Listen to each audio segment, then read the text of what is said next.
Just as spatial continuity was about taking separate shots and creating the illusion of continuous and unbroken space, temporal continuity is about creating the illusion of continuous and unbroken time. Much of this happens in editing, but blocking and editing are so interwoven that one really can't function without the other. So let's look at the essentials of editing. Editing is really a harsh thing to do because nothing in our world resembles the surprise of suddenly being somewhere else, so we usually want to bring as little attention to it as possible. The edits that flow best are the ones where we have something to follow across the edit because our attention is on that instead of the edit. As the man sits down, we're following his motion and we ignore the edit. Cutting in the middle of an action is a classic way to bridge cuts, and it works with both small and large movement. We might sometimes even create arbitrary action to bridge two cameras that would otherwise be a hard cut. As soon as a character is in motion, editing becomes less visible. Here we cut wide as soon as he starts walking. At the end of the walk, we'll cut close just before he stops. But in static dialogue, we don't automatically have something to follow across the edit, and this can easily get choppy if we cut at random. Here we're cutting between the characters without any particular care, and every cut is a surprise. But if we guide the editing by our curiosity and desire to see a character's reaction, we're following the interaction and we're likely to ignore the edits. Cutting based on curiosity is very effective because as we become interested in the other character, our thoughts shift, which mentally is already an edit. This mental editing in the viewer's mind is best illustrated with a situation where the man is saying something of great importance to the woman, but we hold back on the cut to her.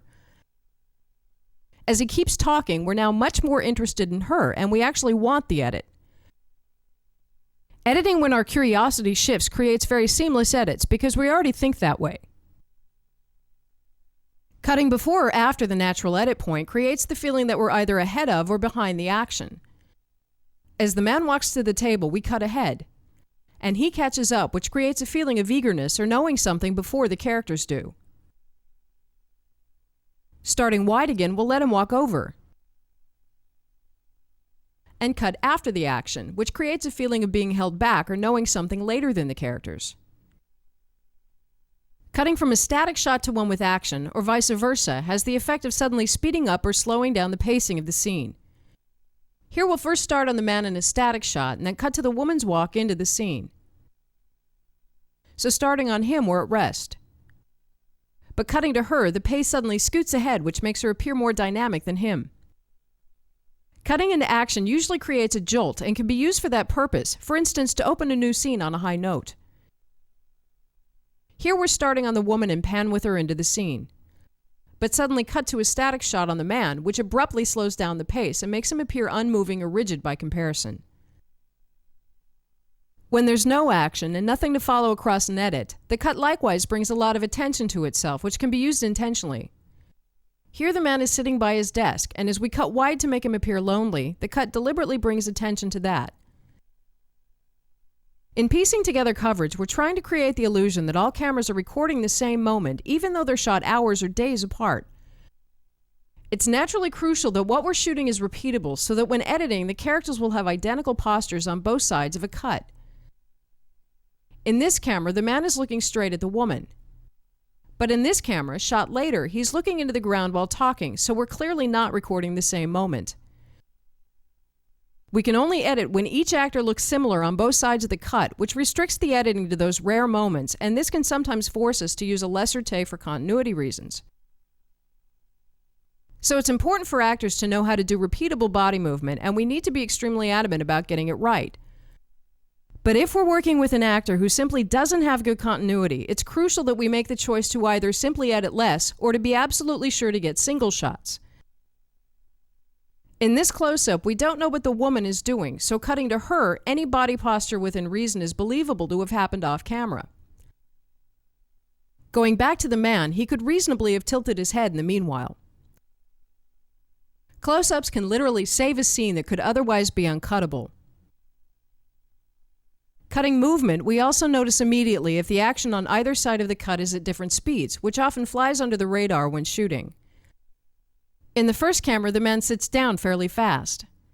And in the closer camera, shot later, he sits down slowly. As we cut it together, there's a sudden change of speed and the scene appears patched together. When cutting action, we need to obey the laws of physics. At the edit point, there's nothing that stops us from skipping ahead or back in time, which produces some unusual artifacts. Here the man sits down and we cut close, but we're cutting ahead in time, so we're missing a piece of time in the logic of the scene.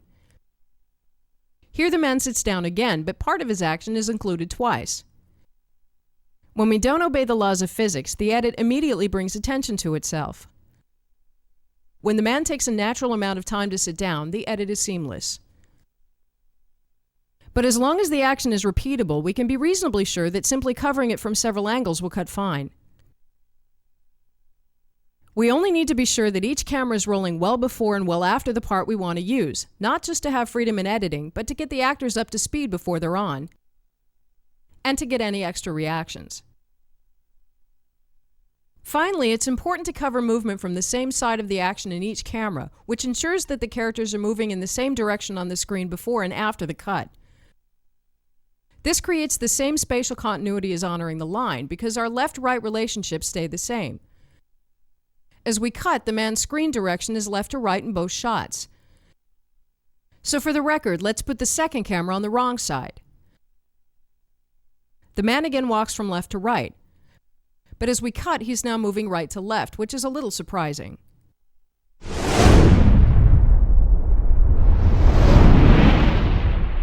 The ability to skip forward or backward in time at the edit point is what allows us to control the pacing of a scene, and is one of the most expressive aspects of editing, or one of the most frustrating if the scene isn't shot right. So in this chapter, we want to look at creating maximum freedom to adjust timing in editing.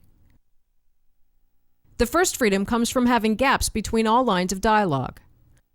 Looking at the audio for a dialogue covered in two over the shoulders, the red waveforms are the man's lines and the blue waveforms are the woman's lines. Assuming that the characters have perfect continuity, we'll cut exactly in the middle on both sides of the edit, resulting in roughly the same timing as before. But if we use less of the gap both before and after the edit, we're speeding up time. If we use more of the gap both before and after the edit, we're essentially playing part of the same moment twice, resulting in a stretched out pause. But this is as far as we can stretch, because we need to cut before the other character starts speaking in each take, which is often visible even with their backs turned. In close-ups, we can stretch time much more by eating into the other character's dialogue on both sides of the cut. Since the other character isn't visible, all we have to do is mask out their sound with room tone, which we can find at the beginning and end of most takes. Gaps are what give us all the control in editing, so the longer gaps the better, at least from an editing perspective. This is pretty much common knowledge, but it's the first thing that goes out the window when shooting. It's sometimes hard to get actors to make gaps, and actors also often begin to step on each other's lines to work up a momentum, which makes editing very difficult, not to mention sound mixing. Interruptions are extremely hard to get rid of, but very easy to create after the fact. So if the scene needs one, it's better to get it clean and created in editing, which is where timing is really first created. The second freedom comes from cutaways. Anytime we cut between completely separate shots, we lose any time reference, and we can cut ahead or back in time on the next edit. This becomes important as we look at character movement, which we almost always want to cut shorter or longer. Here the man walks over to the woman. He walks. And walks. And since we're covering this in just one camera, we have no choice but to include the entire movement, which ultimately gets dull. So in order to shorten the movement, we'll place a cutaway on the woman. This gives us a reason to cut, which is essential if we want to change the timing. So starting on the man again, he walks. And we cut to the woman. When we cut back to him, we can simply cut ahead in time and make him arrive when we want to, unless we break the laws of physics by having him travel too far, too fast. In cheating timing for long walks, it's useful to notice that it's much harder to make out a character's position seen from the front than it is from the side. Doing the same thing from the side, the man's travel is much more visible. So as we cut away to the woman and back on the man, there's no way the man could have traveled this distance in this time. The key to stretching time is usually to simply get more angles of the same thing and therefore have more reasons to cut. Here the man has a fairly short walk, but we'll cover it in an exaggerated concoction of multiple angles, POVs, and cutaways. So starting in a wide shot, we'll cut to a close-up. then a POV, then an insert on his feet, a cutaway on the woman, back in another close-up, all the time playing the same moment over and over again, ending in this shot. A third freedom to change the timing of movement comes from avoiding visual references. The first way to do that is to frame cameras so we can't see the area being traveled. Here the man walks from this desk to this desk, so we'll place two cameras both shooting from the side. As he walks out of the first shot, he quickly clears the frame. The second shot is also from the side, so he steps in at the last minute. Without covering the movement, we have no way of knowing the distance between the two shots, so we're free to make up the timing in editing. We can of course create a cutaway to put in the middle if we need a long walk and we don't want to be parked on an empty frame. Starting in the first camera, he clears the frame. We go to the cutaway on the woman, stay here for as long as we want him to travel, then cut to the ending shot as he steps in. The second way to avoid visual references is to use a close-up of the action that's in open enough framing that we lose orientation. Here the man has a fairly long walk, which we'll cover by panning with him in a tight shot and end with having him step into a wider shot. Since we're covering him in a fairly narrow shot, we have no way of knowing exactly where he is. So we can again make him arrive when we want to by cutting to the ending of his next shot. We only perceive time on a very local level, and we only pick up errors in immediate continuity. But we can easily accept cutting out several days of the story if nothing interesting happens, because that's how we think. If the man walks from a scene in a forest to a scene in an office several days later in the story, we mentally simply bridge the gap. Cutting out long stretches of time is usually more an issue of writing than directing. But within the scene, we of course have the classic methods to compact time, like doing a montage. As we fade between a series of situations in the same location, we understand the intent and perceive time passing rapidly. And again, cutaways can be used to remove much longer stretches of time. Here the characters are waiting for an important phone call. We'll cut to a clock, which is maybe a little on the nose. But when we cut back, the fact that the characters are arranged differently tells us that time has passed. Finally, speed changes can very effectively change our perception of time. Shooting at a lower frame rate, the resulting motion is higher speed, which has very few uses, one of which is to speed up certain moments in action sequences. But shooting much slower, the result is time-lapse photography, which depicts a substantial passing of time quickly. Shooting at a higher frame rate, resulting in slow motion, is a powerful way to stretch out a moment that would have happened too fast in real time. Here the woman realizes that her neighbor is the murderer, which is a significant moment, so shooting at normal speed doesn't really convey the gravity. Shooting at high speed, we stretch out this crucial moment, which is extremely effective.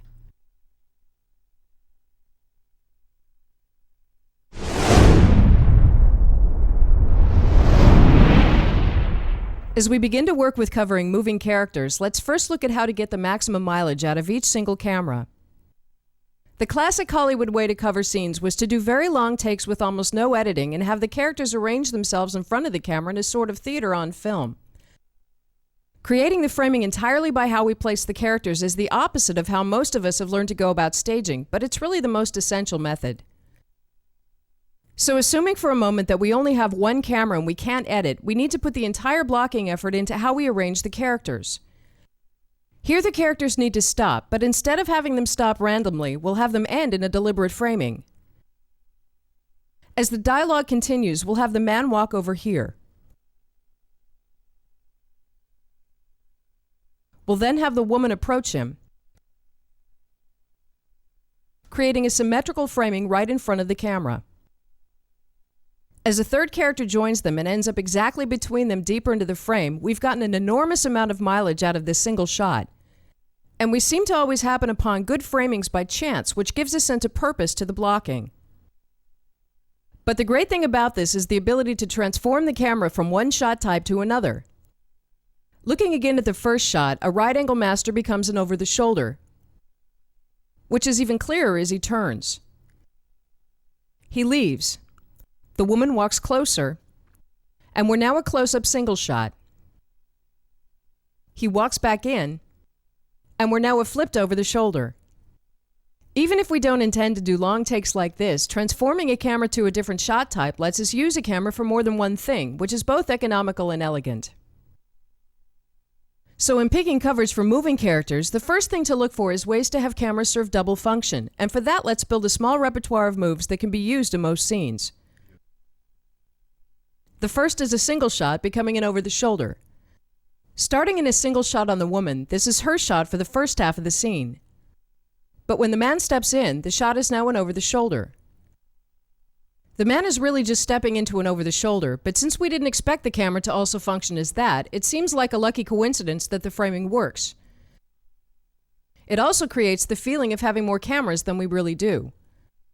As the man steps in, it's clear that the camera is simply changing shape. But when we edit a scene with 5 such cameras together, they suddenly feel like 10, which theoretically cuts the shooting day in half, but is also easier to deal with. The key to doing this is to know where we're going. Here we've been cutting dialogue between 2 single shots. As the red woman talks, we cut to the blue woman. As the red woman now steps forwards, we've deliberately framed the blue woman's single shot so it can become an over the shoulder here, and the shot transforms very elegantly. Building an over the shoulder with a rear character is just as effective. Here we're in single shots on both the man and the woman. Starting on the woman, we cut a bit of dialogue between them. So having clearly established that we're seeing 2 single shots, the woman walks over into his shot, he turns, and we're now an over the shoulder. And to cover the dialogue, all we have to do is add a matching reverse here. Going from an over the shoulder back into a single shot doesn't produce the same transforming feeling because we've already seen the completed frame. But having her morph the shot into a close-up as he leaves, we've now gotten 3 distinct shot types out of a single camera, which makes the scene feel a lot more complex than it would have otherwise. Let's quickly go over some other transformations that are useful to have handy. The next one is reusing a camera while replacing a character. Here the man walks out, and we're now a single shot. After a while, the blue woman walks in where he stood before, transforming the shot back into an over the shoulder. Another move is turning an over the shoulder into another over the shoulder. So starting in one, the man walks to the other side of the woman, and we've essentially flipped it. Also, a relevant move is having a character isolate herself by moving close to the camera, which we'll cover in more detail later. Additionally, 2 particular framings are useful to arrive in as a result of movement, an over the shoulder and a right angle master. Here the characters are walking through an office and will at some point stop for dialogue. So we'll have them stop in an over the shoulder in front of the camera. We could of course arrive in any framing, but a framing like this is more deliberate and can immediately become an integral part of the blocking if we add a reverse. After the man walks out, and the blue woman steps in creating an over the shoulder, let's do the same with the right angle master. As they talk, we'll have them meet in a symmetrical shot here. Again, we could arrive in any kind of framing, but by arriving in mindful framings, the blocking feels more on track.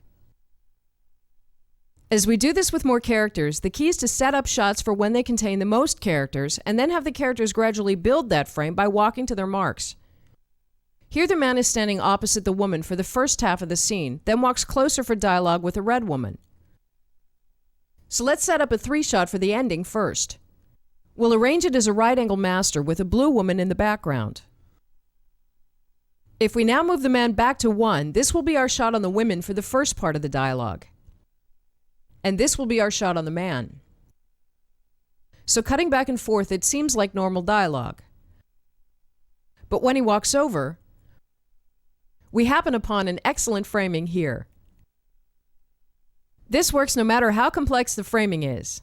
Here we're covering 3 characters in separate shots for the first half of the scene, but they will ultimately join each other towards the middle.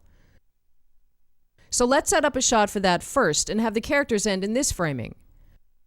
With these positions memorized, we'll now use this shot as the red man's single shot long before the ending.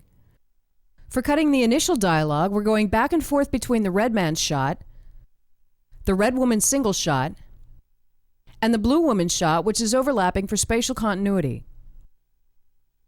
As the red woman walks over, she steps into a wide over the shoulder. As the blue woman walks over, she steps in front of the same shot, which has now visibly changed shape twice.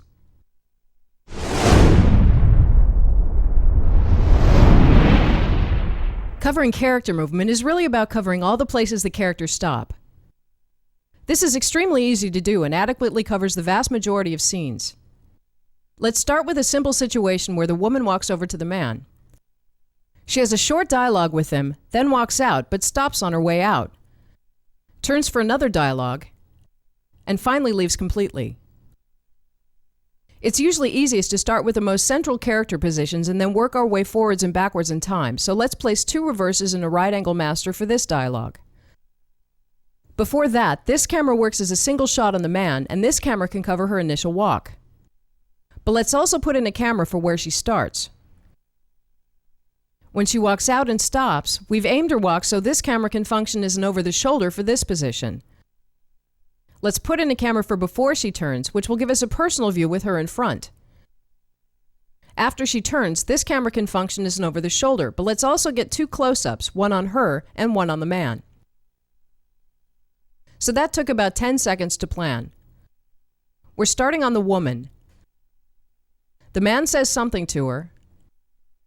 She walks over, and we cover the rest of her walk in this over-the-shoulder. His single shot is now an over-the-shoulder, and we can edit this part of the scene to taste using the 2 reverses and the right-angle master. We're in this over-the-shoulder as she walks out. The man thinks for a bit, then says something to her, causing her to stop. We cut to this over-the-shoulder for the second dialogue, which right now has her in front, and the close-up on the man. Back on her, she turns, and the shot becomes a reel over the shoulder. Here we have 2 close-ups and 2 over-the-shoulders to cut the dialogue from. We're in this over-the-shoulder as she leaves. Then cut to the man's close-up, where he stands for a bit, then walks out. That's really all there is to it. The only other thing to be aware of is having enough cameras running at any given time to have cutting options. In the beginning, the crossed-out cameras wouldn't be shooting anything useful. As soon as the woman walks, we can already cut the first camera.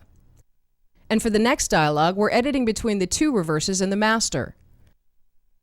As soon as she walks out, the master in the other reverse cease being useful, and the other cameras aren't useful until she stops again, so we depend on the current camera working. For the last dialogue, all 4 cameras set up for that are good.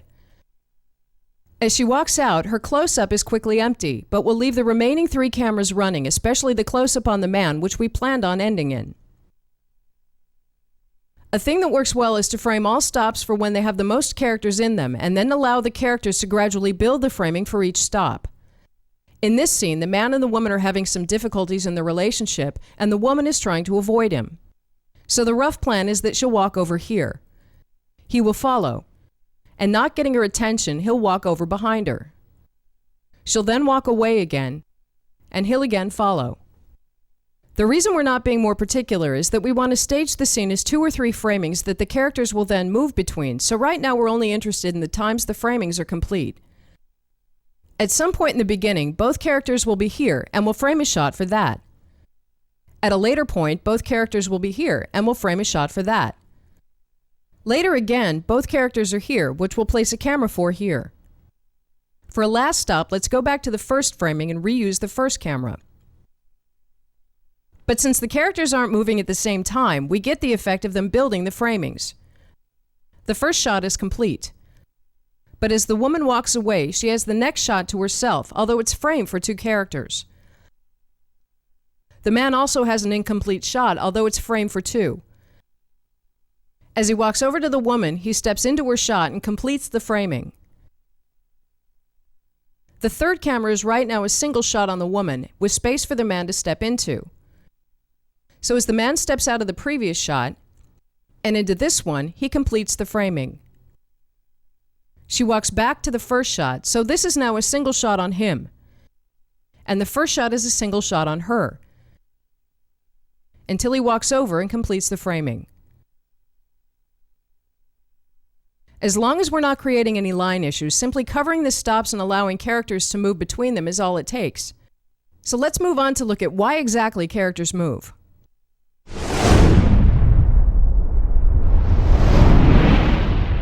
Unless we're doing completely improvised filmmaking, we're the ones deciding on character movement and not the actors.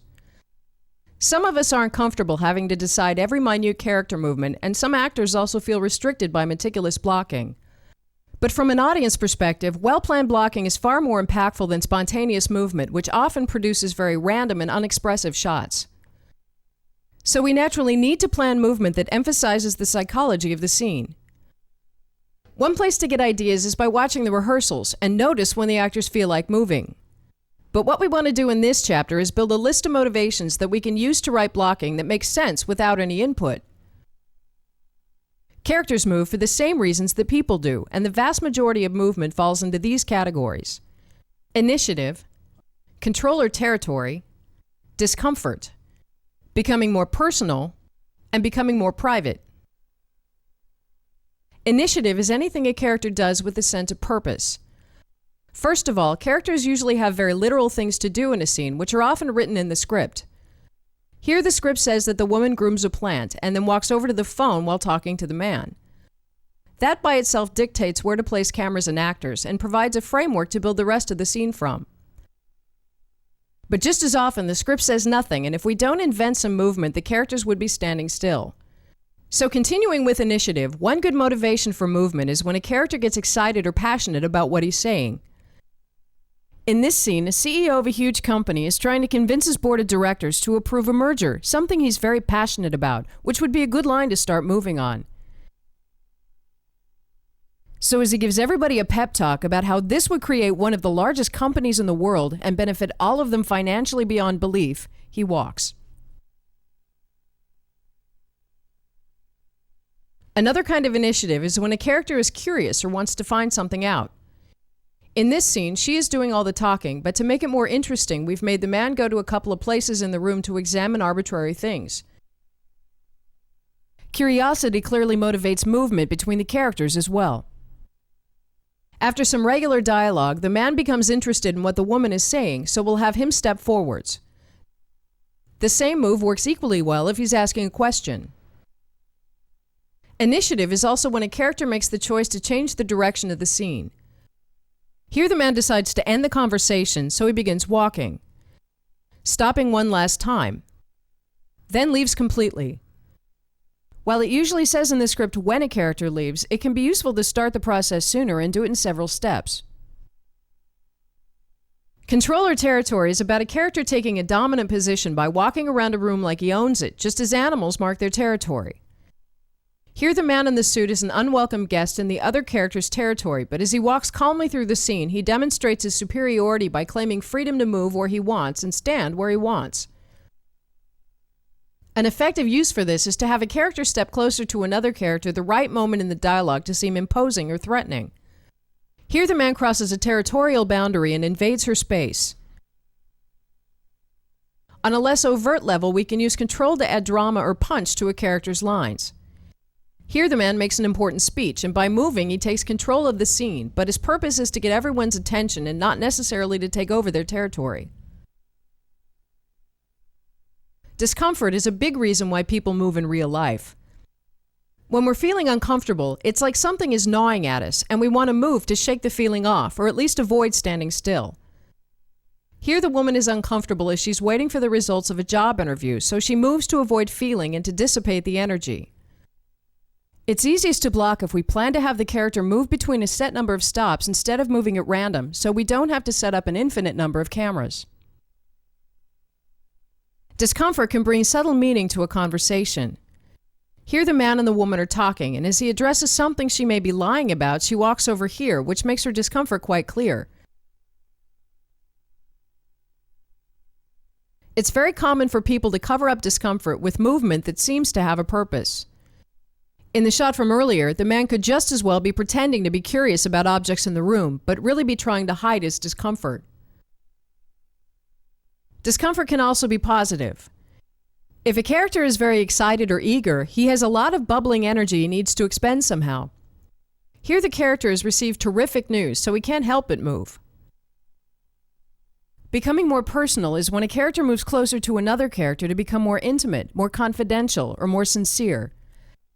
Here the man tries to convince his ex-wife that they should get back together, at least for the sake of the children. So as he becomes more personal and unguarded, he steps forwards.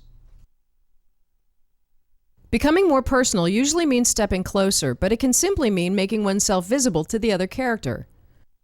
Here the man steps closer, but the woman turns away.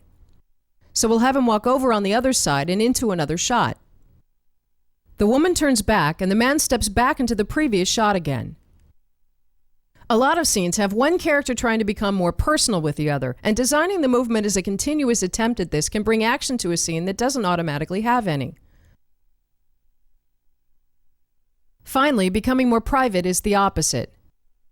Here the character walks away, which can either mean some form of emotional withdrawal or rejection, or just a desire to be a little more private. A lot of character movement is really an alternating dance between becoming more personal and becoming more private. So moving between a couple of marks, it's fairly easy to create motivated and organized action as long as the dialogue calls for it.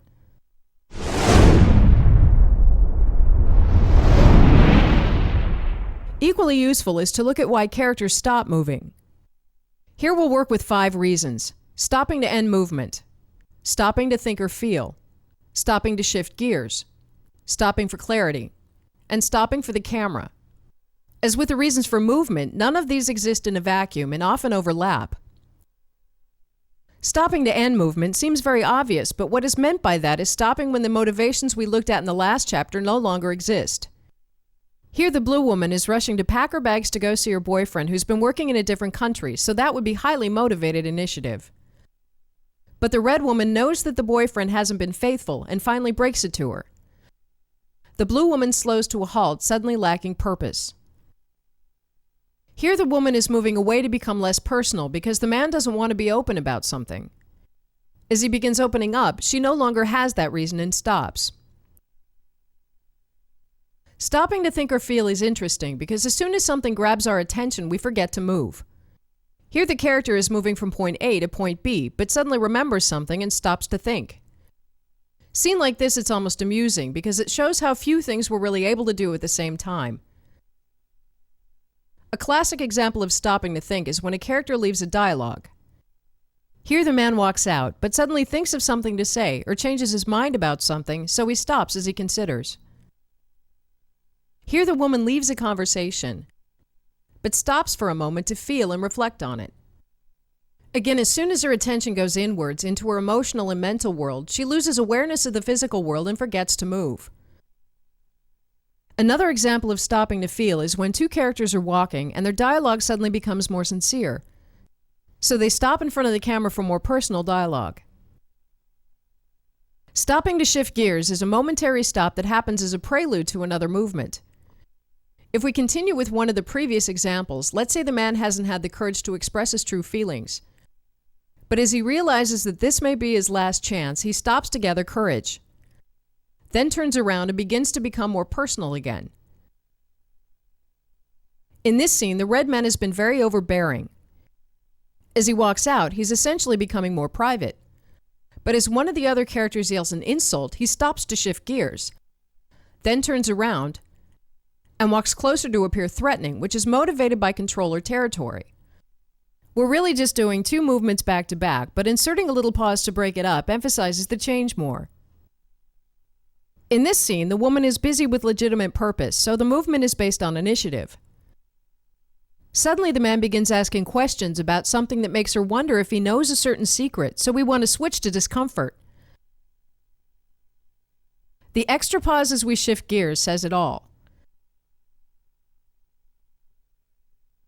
Stopping for clarity serves to emphasize and underline something. In the last chapter, the man brought extra attention and importance to what he was saying by moving. Stopping at just the right moment, the man suddenly becomes very direct, which brings particular focus to that line. The example from before where the women stop in front of the camera also brings clarity. As they stop, the scene becomes more focused and we pay new attention to what they're saying. The last motivation is deliberately stopping in front of the camera for the sole purpose of showing the character to us, and deserves its own separate discussion. As the man walks in, he stops for a moment right in front of the camera for the only reason of giving us insight, then continues out of the frame. This is, of course, very easily stopping to think or feel. Here the woman leaves a dialogue and stops to reflect for a moment, but it's clear that the reason she's stopping here is that that's where the camera is. What it does is give us a unique perspective, and it allows us to know something about the character or to know that there's something we don't know, which in any case brings us deeper into the story. The great thing from a storytelling perspective is that we get to see something that no one else in the story gets to see.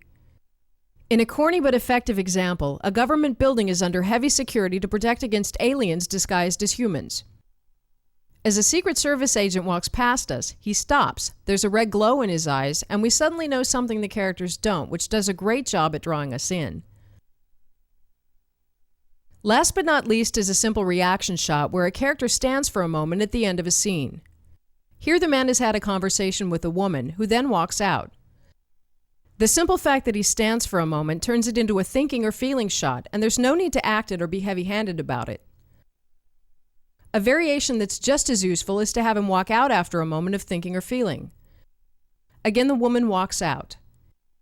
He stands for a moment, which adds instant depth, even if there's no particular motivation for it, and then walks out, clearing the frame. The only difference here is that ending on the reaction with no movement makes the character look a little more punched out. And ending with him walking out makes him look a little more active, so the thinking and feeling only last for a moment.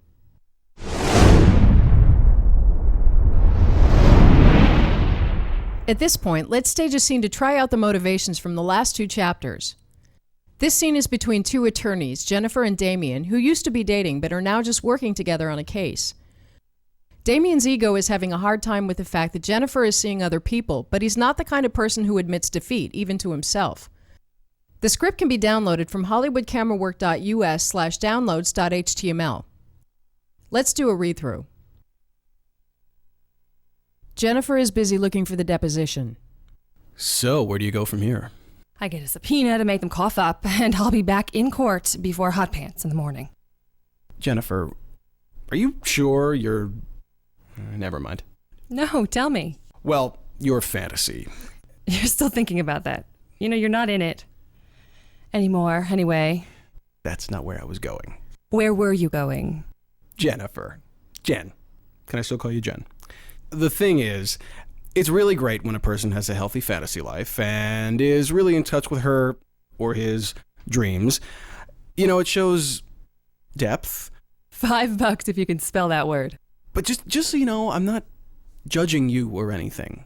Jennifer frowns and shakes her head. Anyway, I'll be... He turns and leaves. It was nice to see him again, huh? Who? Mike. Oh, him. He's, just a friend. Oh, okay. He leaves. There are plenty of subtle opportunities for motivated movement in this scene. To start, Jennifer's movement comes from a mixture of discomfort regarding the case and a desire to become less personal with Damien, who's being a bit obnoxious. In any case, she wants to stay busy, and the script also says that she's looking for a deposition, so the first thing we'll do is create a couple of marks she can move between. We'll put 2 marks at either end of the table, which will be the main marks. Halfway through the scene, Damien essentially says it's okay she once had a fantasy about him, which she finds mind-boggling, so we'll place a 3rd mark in the middle for becoming curious or more personal. We'll simply label the marks 1, 2, and 3. We'll place Damien here, which puts him almost in the middle of where Jennifer needs to walk, so he clearly doesn't care that she's busy.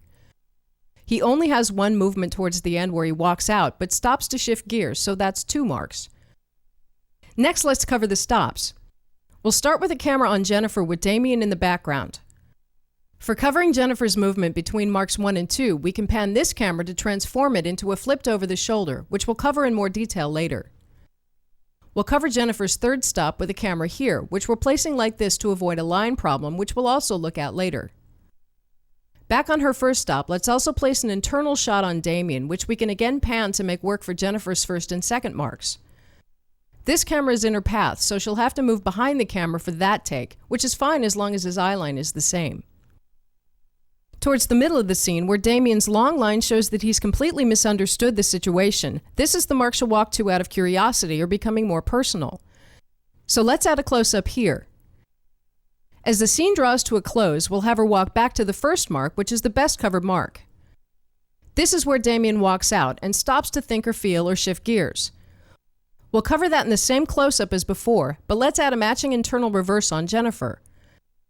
He walks out completely, and we hold on her as she stops to reflect for a moment, after which she walks out of the frame to stay active. So as we've covered these stops in 5 cameras, let's now work on the timing of movement between the marks. All we'll do here is note the movement between the numbered marks, which is an easy and intuitive way to time it to the melody of the script. In the beginning, we'll have Jennifer start on her mark 2 in the middle and walk to mark 1 during her line to immediately make her look busy. After a little dialogue, let's have her walk to mark 3, timing the walk to end here. As Damien does his long line, we'll have her listen for a bit and then walk to the middle mark. Here she'll stay for her next line and then walk back to mark 1 in time to frown and shake her head. Damien stands awkwardly for a moment, then walks out, which is between his 2 only marks. He stops and turns for a last line, after which he walks out of the room. Finally, we'll have Jennifer stand for a bit to think and feel, and then walk out of the shot to end the scene. With that laid down, let's shoot it and cut it together. So, where do you go from here? I get a subpoena to make them cough up, and I'll be back in court before hot pants in the morning. Jennifer, are you sure you're... Never mind. No, tell me. Well, your fantasy. You're still thinking about that.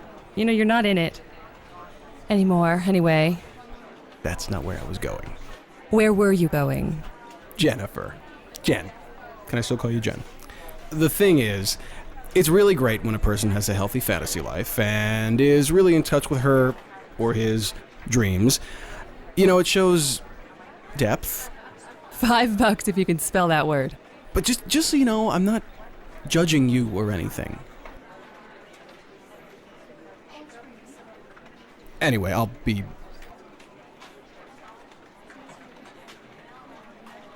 was nice to see him again, huh? Who? Mike.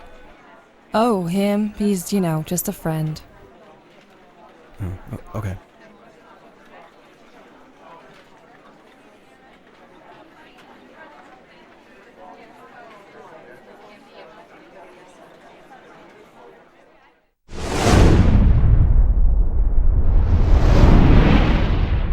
In this chapter, we'll continue looking at reasons for character movement by looking at how the characters are facing each other. We could just leave this to the actors, but it very quickly becomes a blocking decision because it affects how we'll want to place cameras. Here we want the woman to appear reserved, but without turning away, there's really nothing else she can do with her performance to bring that across. If she turns away, we'll need a camera over here to really get the effect. So major body language is a blocking decision and therefore up to us.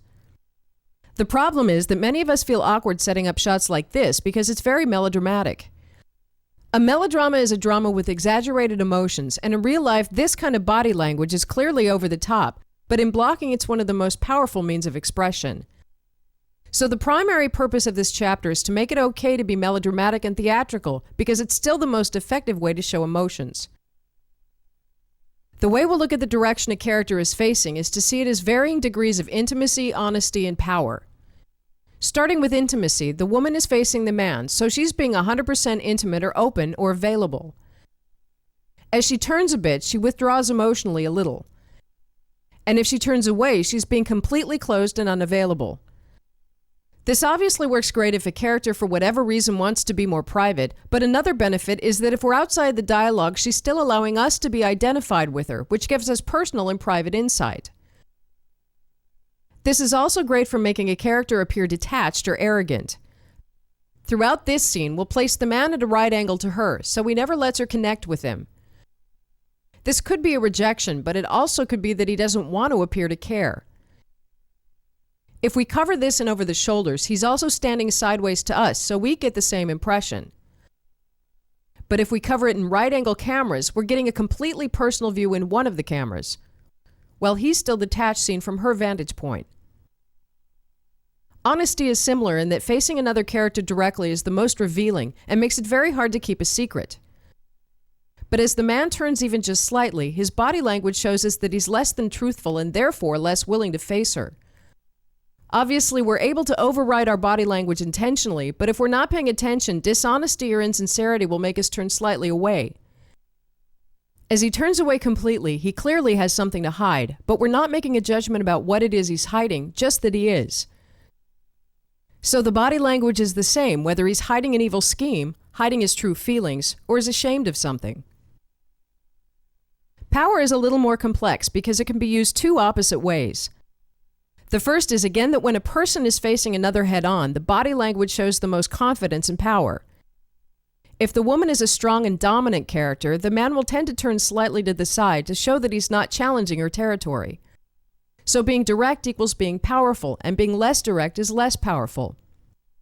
But power is often created through manipulation by withdrawing intimacy, which creates the opposite body language. As the woman turns away from the man, she gets the upper hand by shutting him out, and he now has to give something up to regain the intimacy. This is a powerful ploy which people do in real life as well, though maybe not as explicitly. The only thing that makes this melodrama is exaggerating it, which tends to feel very natural on film. But if we simply don't like the melodramatic feeling, let's look at a couple of ways to get the same effect in a less overt way. The only really melodramatic shot is when a character is facing away completely. If the woman becomes sad and suddenly turns away, it can come across as very staged and remind us of an old Hollywood musical. One way to avoid this is to combine it with some stage business. So starting again at the top, something in the scene causes the woman to want to withdraw. Instead of just having her turn, we'll have her walk over to the table for a reason we don't even need to explain. We arrive in essentially the same shot, but it blends much better into the scene. Another way is starting a scene with a character facing away.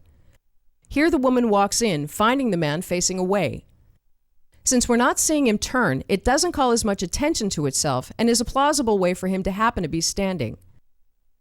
Finally, a thing to notice when characters aren't facing each other is that there's no need to worry about having one or both of them talk out in the thin air.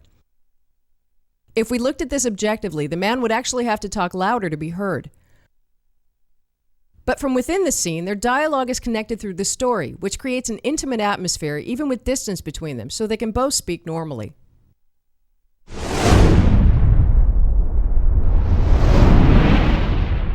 Let's stage a quick scene to see what kind of subtle difference these distinctions bring to the blocking. The scene we'll do here is a very simple one between a father and a daughter. The father, John, has found out that his daughter, Amy, has lied about where she was today. We'll first shoot a version where we make no choices about which way the characters are facing, so let's skip the read-through and go straight to a cut.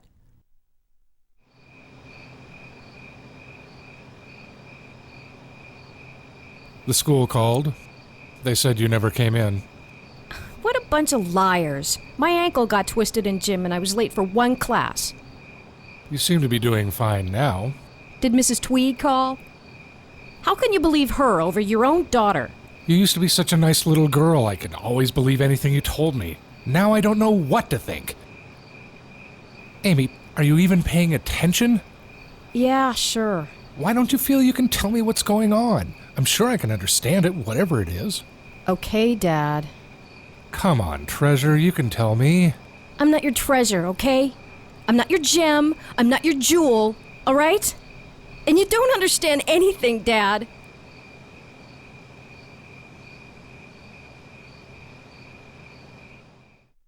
If we did it like this, probably nobody would ever question it, but let's try to make it more expressive by working with the direction the characters are facing. Let's first work on John. If we start the scene with him facing away from Amy, it first of all means that he knows Amy is coming and he's been waiting for her, so he's much more prepared and in control of the situation.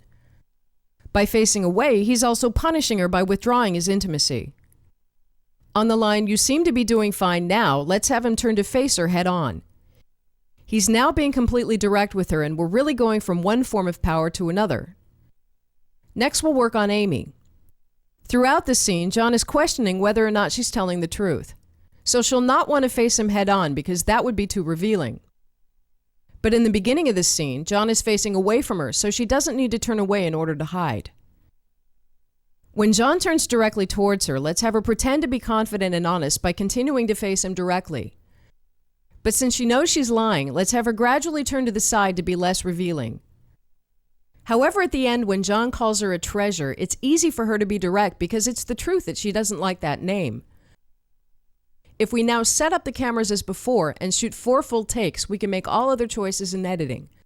So let's view the cut of this version.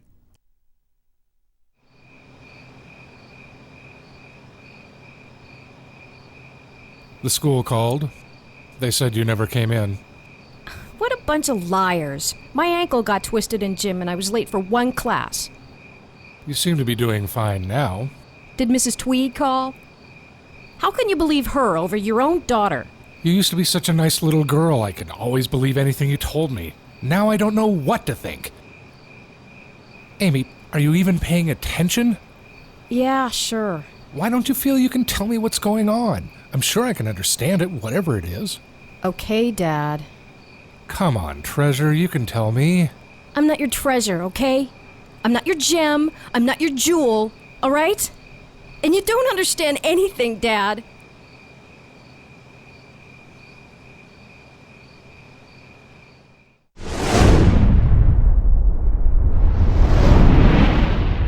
Continuing now with how to cover stops, an inevitable consequence of moving characters is that the lines between them are moving as well. Sometimes this movement causes a line cross. Line crosses essentially happen when characters pass in front of or behind each other. If we're set up like this and the woman moves over here, there's no line cross. But the moment she passes behind the man, we're crossing the line. And if the man passes in front of her, we're again crossing the line. Anytime a main character passes in front of or behind another, we should have a red flag go up, not because line crossing is wrong, but because we have to be alert for the consequences of it. The consequence of a line cross is that it can easily cause any number of cameras to suddenly be on the wrong side of the line, and if we don't manage this carefully, we risk ending up with an uncuttable scene. Starting with a simple test situation, we've set up an over-the-shoulder pair. As the woman moves to a new stop, one of the cameras is now on the wrong side of the line. What determines which side we're on is which camera sees the movement. If we're in this camera she moves, that's the side we're on, and any new cameras need to go on the same side. If we're in this camera she moves, any new cameras need to go on this side instead. This is pretty straightforward when there's no line cross during the move itself, but when there is one, we suddenly have to be very careful about how we cut it. To look at that, let's create a third stop where the man has walked over here, and again add an over-the-shoulder pair. No matter which way we edit this, we're dealing with at least one line cross. Starting in this camera, we have a couple of choices, starting with cutting from here to here. As the man walks, we're almost immediately on the other side of the line. Let's pause here because we can't cut to the other reverse, which is right now on the wrong side of the line, until the line crosses that camera too. So if we let the line cross the first camera, we have to stay there until the line has crossed the second camera, putting it again on our side of the line. The other way to cut between these two cameras is to jump ahead of the line. Starting in the first reverse, the man barely moves before we have to jump ahead of the line to avoid having it cross us, so the line cross doesn't actually happen until here. Going to the other reverse, we only have one option. Right now it's on the wrong side of the line, so we have to let the line cross us first. We can then at our leisure cut to the other reverse. And going from the other reverse on the original line, there's again only one cutting option. As the man walks, we have to cut to this camera while we're still on the same side of the line, or we'd end up alone on the wrong side of the line.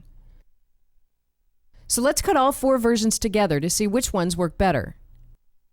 In the first version, we stayed in the first camera and waited until the line had crossed the second camera. In the next version, we jumped ahead of the line. So as the man moves, we have to jump immediately and then wait in the next camera for the line cross. Since the woman looks nearly identical in both cameras, this is not a good cut, and both of these options give us the feeling that we're trying to escape the line. The best and most relaxed options are the 2 last ones. As the man walks, we're immediately on the right side of the line for the next camera, so the cut isn't motivated by trying to escape the line. Going from the opposite reverse, we can again do a fairly relaxed cut as long as we make it into the next camera before the line cross. Going back again, we likewise have 4 options. Starting in the same reverse, the first option again is to skip ahead of the line. So the line cross doesn't happen until here. If we let the line cross happen, we have to hold in this shot while we wait for the next camera to be on our side. But since the cut is easier and more relaxed if we don't have to stress ahead to avoid the line, let's just have him cross it and cut to this reverse, which then becomes an over the shoulder whenever the time is right. Again from the opposite reverse, the man walks out, and we can cut to this reverse when we want, as long as we do it before the line cross here. With these things in mind, let's return to the earlier script staging between the 2 attorneys to look at what we were doing to manage the line. The 2 main cameras were this over the shoulder and this close-up, which we used to basically divide the scene in half. So as Jennifer moved between her second and first marks, both cameras stayed useful.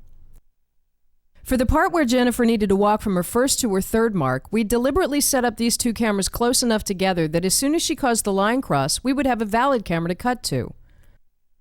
When she walked to her second mark in the middle, we made the choice to already be in one of these cameras so that all we'd have to do to complete the coverage was add a close-up on her, matching Damien's continuous close-up. Since we needed to get back into this camera to get her facial expression as she walked back to her first mark, we had to get back before the line crossed it, or we would have had no way to get there. Finally, as Damien left, we knew we were going to be in his close-up to cover him stopping on the way out, which is why we added the last close-up on Jennifer on this side of the line and at a matching distance. Unless we completely avoid having moving lines cross cameras, which of course works but also produces very flat blocking, we sometimes need to engineer scenes this precisely. Combined with the hinging and pivoting we have to do to manage the line for static dialogue, things can start to get pretty complicated, and almost everybody has at least some difficulty with this. But let's look at some techniques to make managing moving lines very easy.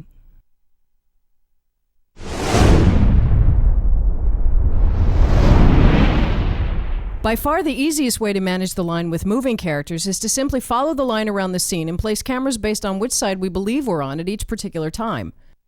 So if the dialogue starts here, let's add 2 reverses, putting us on this side of the line. Next we'll have the woman walk over here, and again add 2 reverses.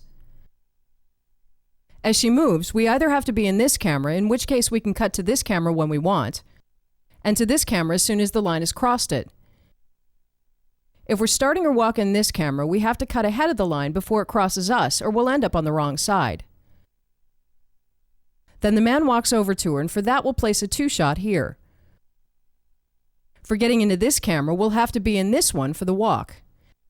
And as soon as the line has crossed the new camera, we can cut to it.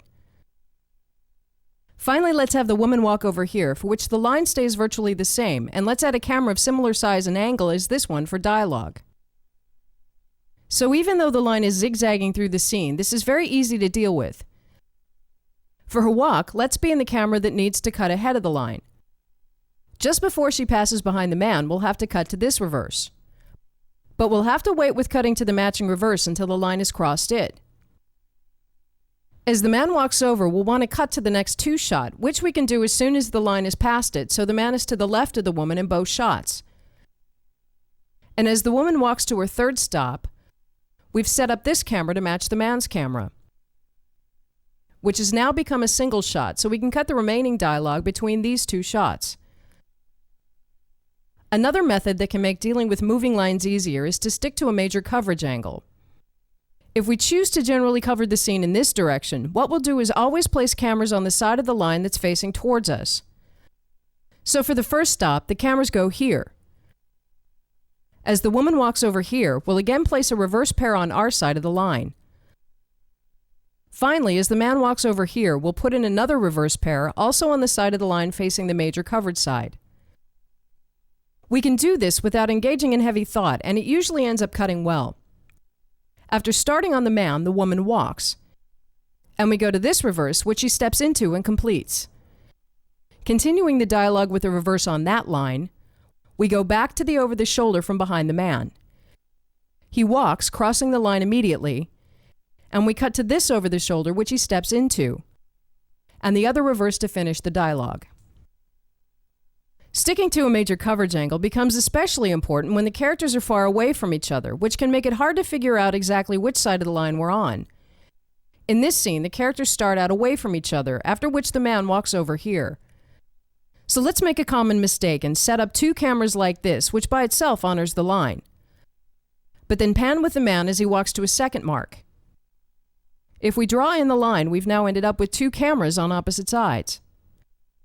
What we need to do is make clear choices about which side we're on. If the line will be moving around this area, we're much safer if we stay on the good side of all positions, so let's simply move his camera over here. From above, it's very obvious, but it's an easy trap to walk into. As we looked at in the chapter on U, I, and O shapes, placing cameras so they work for as many lines as possible is the safest way to keep track of lines. To do the same with moving lines, let's create some action, but draw every character stop as if it were a separate and static character with an unmoving line, and then solve it the same way we did in that chapter. In this unnecessarily messy scene, we'll start with the characters like this, then have the blue man walk over here, and after a while have the red man walk over here. In the beginning, the woman has dialogue with them both, creating 2 lines. They might also have dialogue with each other, creating a line here.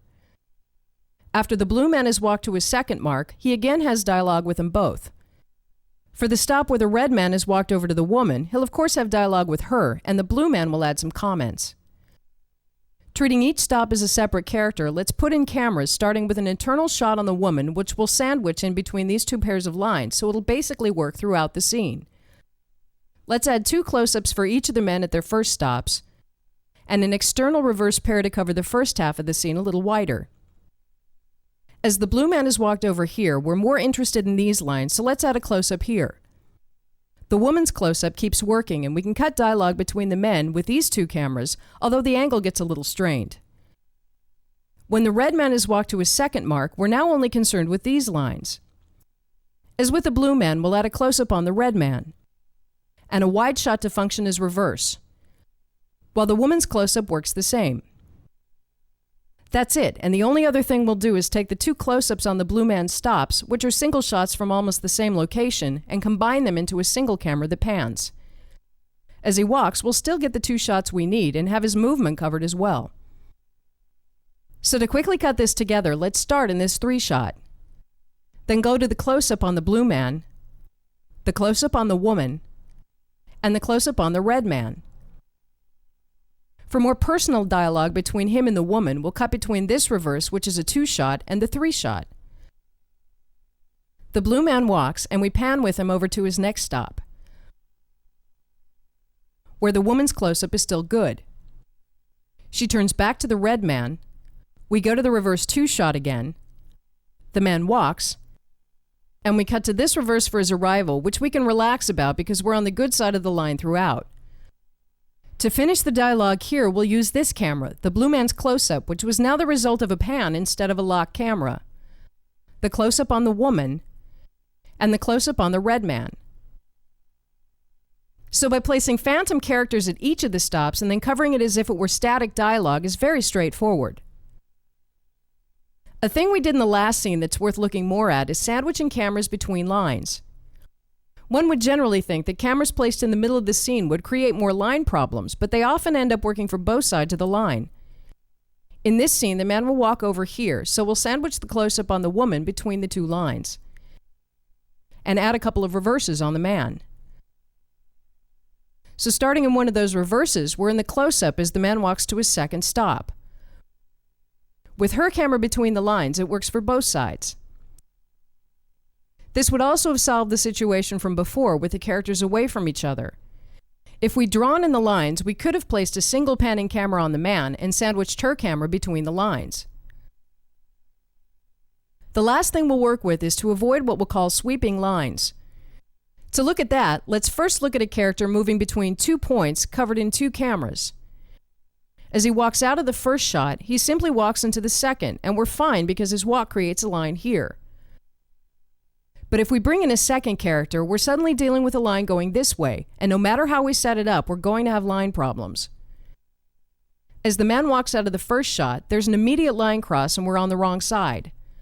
But more than that, we have to hold in this camera until the line is past the other one. This can become a real head scratcher.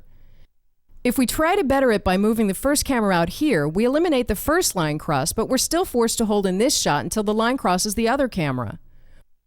We could try other combinations, but the bottom line is that any arrangement that causes the line to sweep through several cameras is going to be a headache to edit.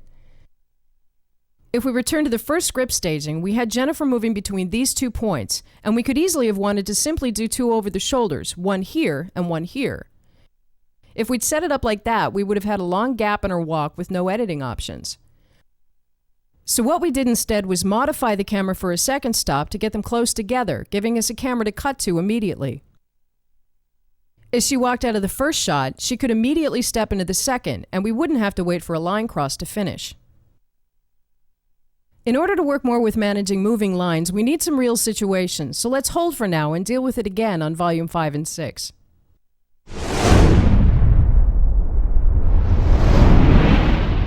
For the remaining part of this volume, we'll work with creating the maximum amount of depth in the frame. A frame of film is inherently two-dimensional, and shots made without any consideration about depth often come across as flat and uninteresting. But depth doesn't come automatically, and we have to work at creating the illusion of it. However, it's also an extremely creative aspect of staging because it allows us to direct the attention in and out of the frame, which gives us a whole other means of expression. Before we get started on that, we need to look at a couple of things. First of all, depth is created by arranging shots in layers or planes. So while the characters may be in a middle plane, we're bringing in some extras for a background plane, a plant for a foreground plane, and a third character in an even closer foreground plane. This is a helpful way to look at it because the way we create attention shifts between depths is really by sliding planes in and out, as here where the third character steps in and out. So the plane actually exists before we slide it into the frame. Or by shifting focus between planes, or very often by doing both at the same time. Secondly, shifting focus or racking focus is both a necessary aspect of working with depth because it's usually impossible to keep the entire scene in focus at the same time, but it's also an aspect that looks so good it's often a goal in itself. However, a crucial distinction to make here is that all we should be concerned with is creating layers. When we're blocking, it's much too early to be concerned with focus, but if we make sure to block with an eye on depth, we can have focus be one of the last decisions we make minutes before shooting. This means that if we imagine a shot where we rack focus from a clock over on a character, all we should be concerned with is creating 2 layers. At the last minute before shooting, we can then decide on how and when to rack focus. This is better because it ensures that we're always going for the most meaningful compositions, and racking focus then simply becomes icing on the cake. So in the next chapters, we'll work exclusively with staging for depth, and then take the discussion on focus afterwards. Before we get into the really interesting ways to use depth, let's work with foreground and background planes. Many shots can be helped by either putting something in the foreground or by finding something to shoot through. Here we're bringing in a plant, but it could be anything, and it's usually much less intrusive than one would think because the focus on the characters will blur it out. We'll call this arbitrary foreground because it's almost irrelevant what it is. Here the characters are at a party, but let's bring some partygoers into the foreground, which helps the main characters blend in as well as enhances the depth. Here we framed a phone in the foreground as the man walks into the scene. Here we've placed a lamp in the foreground for no other reason than creating depth. But having it continue outside the frame also makes the scene part of a real world, as we looked at in the chapter on open and closed framings. The more foreground we put in, the more we often get the sense of hiding behind something. Here the branches simply create interesting foreground, but if we put them very close together, we get the classic stalker shot where we're really seeing the scene from a bad guy's POV. The other way to do this is to place cameras to get objects on the set into the foreground. Here the characters are having dialogue between some columns, and we could of course frame it like this, which is quite flat. So let's move over here to get one of the columns in the foreground. Here we're framing the car in the foreground. Or we could move over here to get the fence in the foreground too. When we're using fixed objects for foreground, it's best if we can work it out in advance so we can weave it into the camera plot without having to make big changes on the set. A more explicit way to create foreground is to create frames within the frame. This is a great framing tool even if we're not using it to get depth, as here where the character is standing in a doorway and on the same plane. But the same type of shot from outside a room uses the doorway to make a frame within the frame, with the edges of the doorway as arbitrary foreground, creating a separate layer. Frames within the frame very effectively direct our attention. Here we're shooting through a door that's barely open, and since there's nothing else to look at, that's where our attention goes. Returning to the shot with the columns in the foreground, we're really masking out part of the frame. If we mask it out more, we're deliberately directing our attention to the right. We can use anything to create a frame within the frame. Here we're using two characters to frame the third character in the background. Here we're framing the man inside the arm of the lamp. Here we're using a gap in the foreground created by the man to frame the woman in the background. Very overt use of foreground is best to plan ahead of time so it's built into the blocking. But we can very often simply modify a shot to create a frame within a frame with no particular impact on the camera plot, which is easily done on the set. Here we have a shot on a man working at a panel of computers, and the screens already provide decent foreground.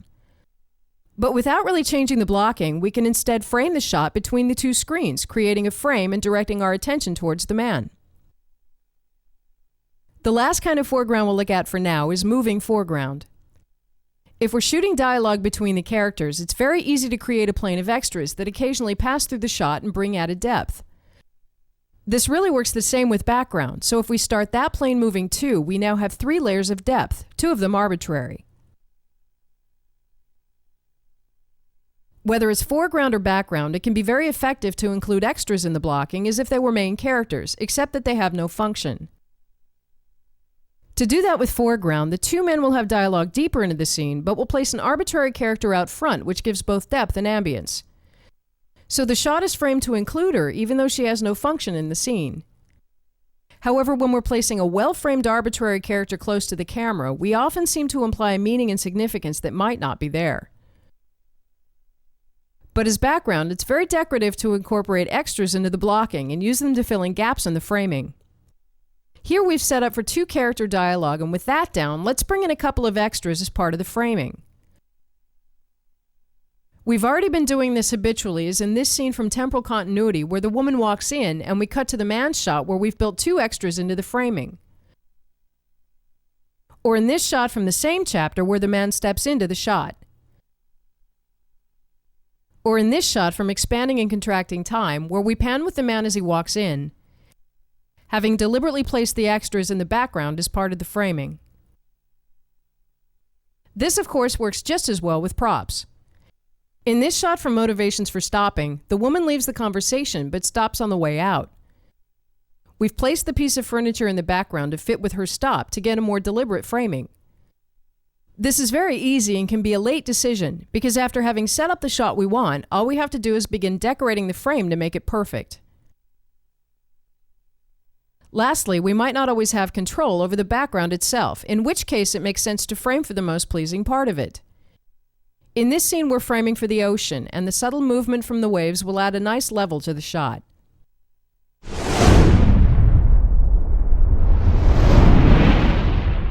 Where in the last chapter we had one central plane and used foreground and background to create depth, deep staging is creating depth with the characters and meaningful objects that are actively part of the scene. Deep staging creates very vivid and three-dimensional staging that's richer and more fun to watch because the shot takes longer to read, so it can stay on screen longer. As the eye scans the frame, we might start by looking at the man, then at the 2 characters here, then discover the blue woman in the background, and then discover the red woman's facial expression. Our attention goes to the man as he talks, then to the woman in the background for her dialogue, and we might take a quick glance at the extra. By now we'll have gone for half a minute without a single cut and without getting bored. In contrast, a single shot has only 1 layer and gets tired much faster. Deep staging shots are much more engaging because we capture more than one story in the same shot. As the men talk with each other, the woman is thinking about something else. By layering it instead of doing 2 separate shots, as we're trying to follow both stories at the same time, we're participating instead of just watching. What makes deep staging dynamic is that we're creating distinct layers of meaning. If the sign had been a bush, our eyes wouldn't be scanning in and out of the frame to read it. We could, of course, place everything on the same plane, but by using depth, we tell a story more clearly by showing the audience the distinct layers they need to be concerned with. There are really two sides to deep staging. The first, creating static and self-contained deep staging as we just did, and the second, creating attention shifts between depths by having characters or objects move in and out of shots. We'll split this over 2 chapters, starting with static deep staging. To do deep staging, all we have to do is get in the habit of telling more than one story at the same time and arrange stories in layers to create maximum depth. Here, 2 doctors are talking about a patient in a coma. So an obvious choice is to bring the doctors over here and shoot it as 2 layers. As the doctors talk about whether or not to pull the plug, notice again how the eyes read the frame.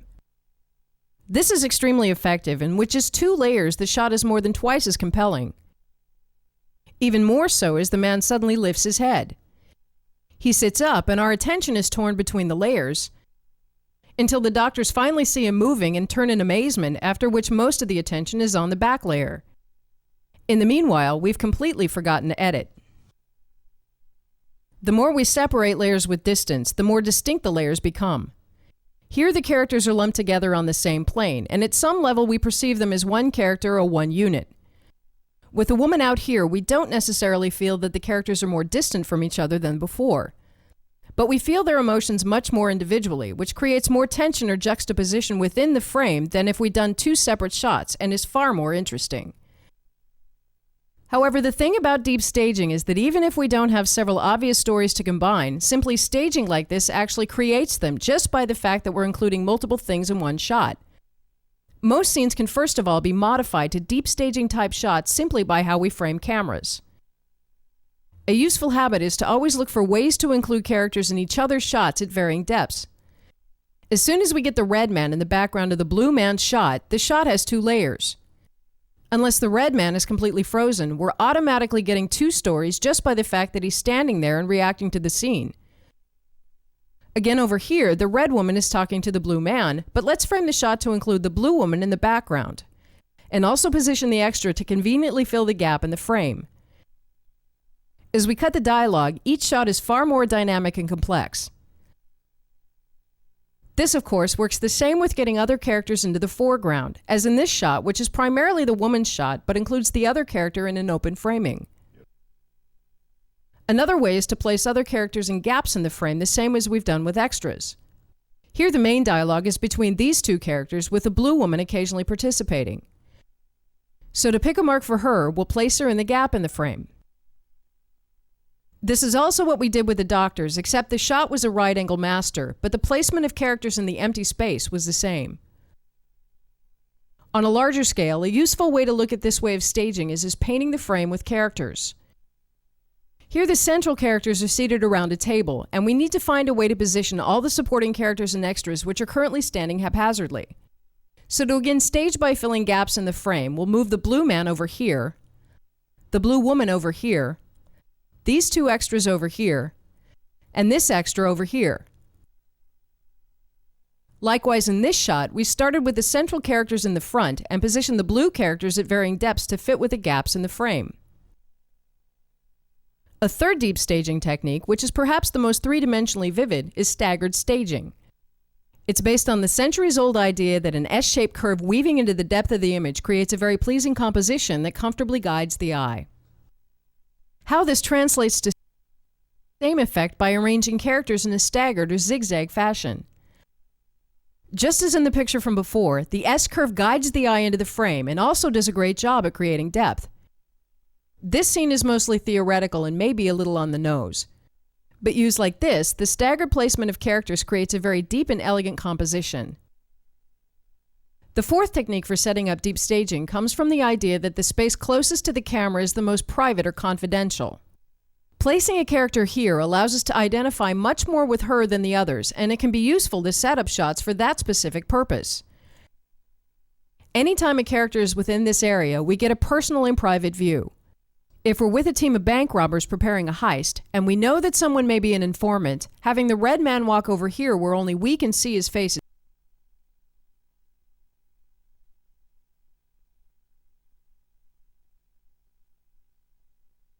So of course, this type of deep staging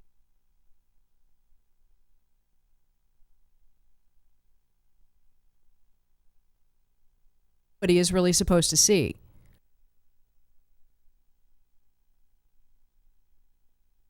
How to integrate them into the blocking.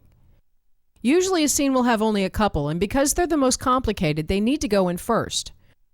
Returning to the scene with the doctors, we'll assume that there's more action than just this shot, but we'll plan that one first and build the scene around it.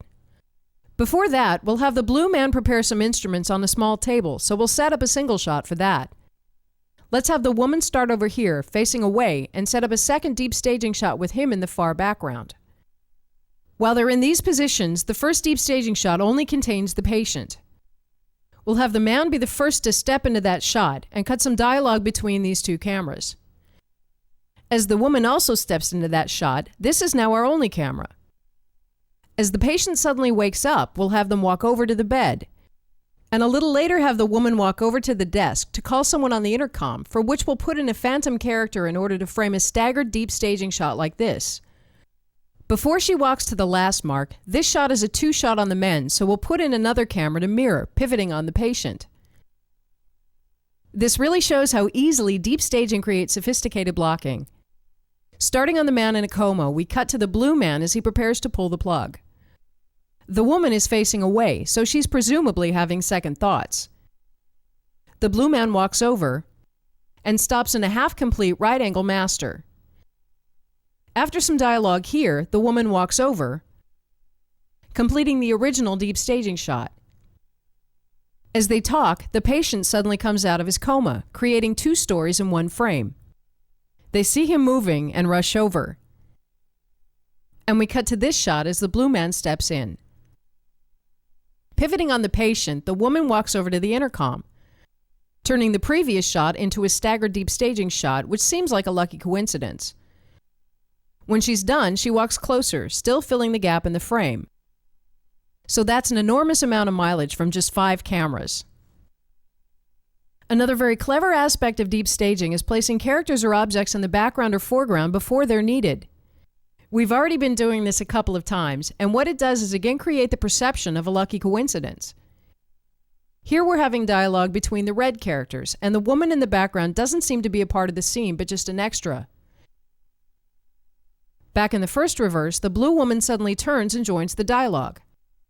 The fact that the framing already included her seems serendipitous because we didn't expect her to be important.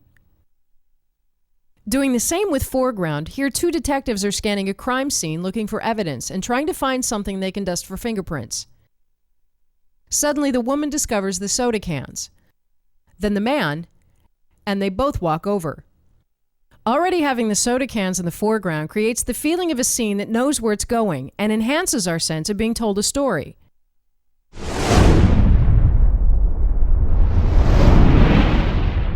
In this chapter, we'll look at a compelling aspect of deep staging, which is creating attention shifts between layers.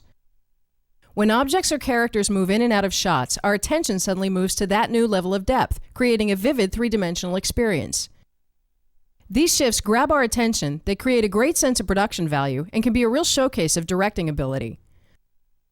For these types of shots, racking focus adds enormously to the experience, as here where we rack focus out on the character that steps in, and it's sometimes the primary reason for setting up shots like this. But a key distinction is again that if we put our entire effort into simply creating deep shots, the shifting effects will be an automatic byproduct, and we'll actually get many more of them. Shifting depth is far easier to create than it looks. If we consider each layer a plane that exists before we slide it into the frame, the surprise is really just to the audience and not to us. One way to do this is to have characters step into the foreground or background of each other's shots. Here we've set up a deep stop as reference, but we're starting with a man outside the frame. So to begin with, the shot belongs to the woman. When the man steps in, we get the attention shift. When we add focus racking, which we'll do in a couple of chapters, this can be very effective. We could even have the man exit the frame as he continues talking off camera, shifting back to the woman's depth, until he steps back in again. Here we've set up a deep stop as reference, but the man will start out sitting down. So we're starting in a wide shot with them both. We go to a closer shot on the woman for a line, which is a deep stop. When the man stands up, we get a very nice shift. Here we're in a scene in a hospital, and the blue man is tending to the patient. At some point, the woman steps into the foreground. This current staging was the reference we built it from, but only we knew that. It's the same when characters step into the background of each other's shots. Here we're in an over-the-shoulder between the red characters, and will ultimately have the blue woman step in between them to fill the gap in the frame.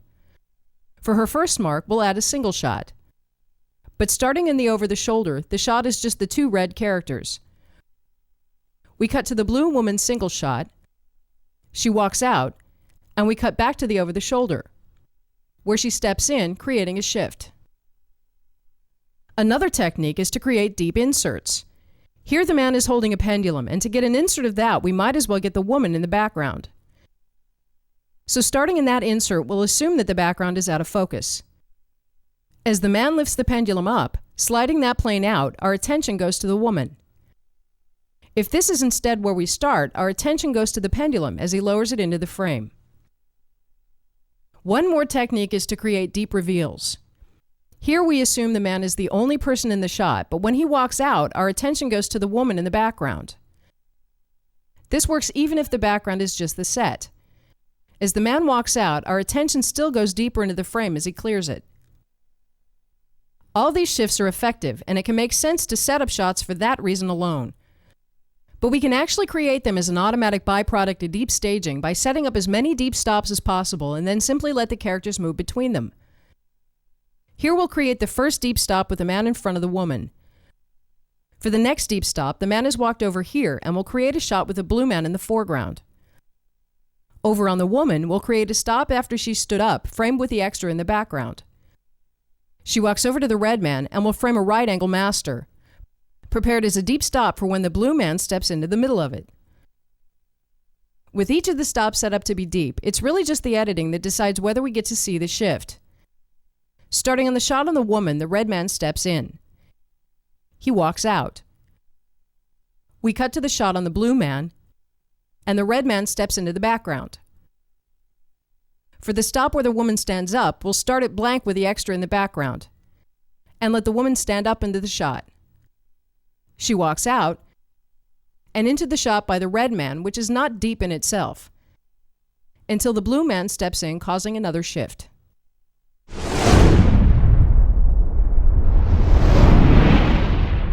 As we're now getting ready to make focus decisions for the shots we've created in the previous chapters, let's first take an in-depth look at how focus works. It's difficult to keep a scene in focus at all depths.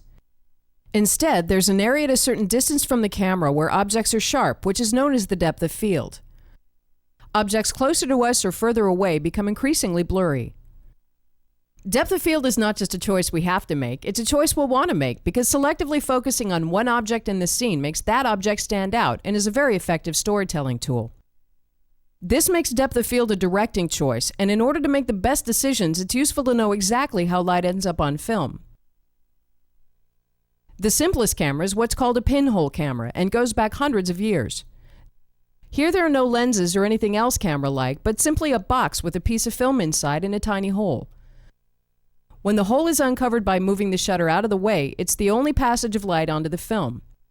So any light from the top of the vase ends up at the bottom of the film, and any light from the bottom of the vase ends up at the top, forming an upside-down image.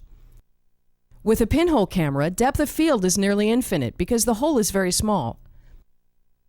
Any light ray coming from further away or closer to the camera still has only one way to get onto the film, so the image is sharp at all depths. The problem is that most light rays in the scene aren't lucky enough to make it through the hole. So we have to expose for a long time, anywhere from a few seconds to several minutes. This isn't fast enough for recording film at 24 frames per second, but it would also produce unacceptable motion blur because while the shutter is open, any movement creates a smear.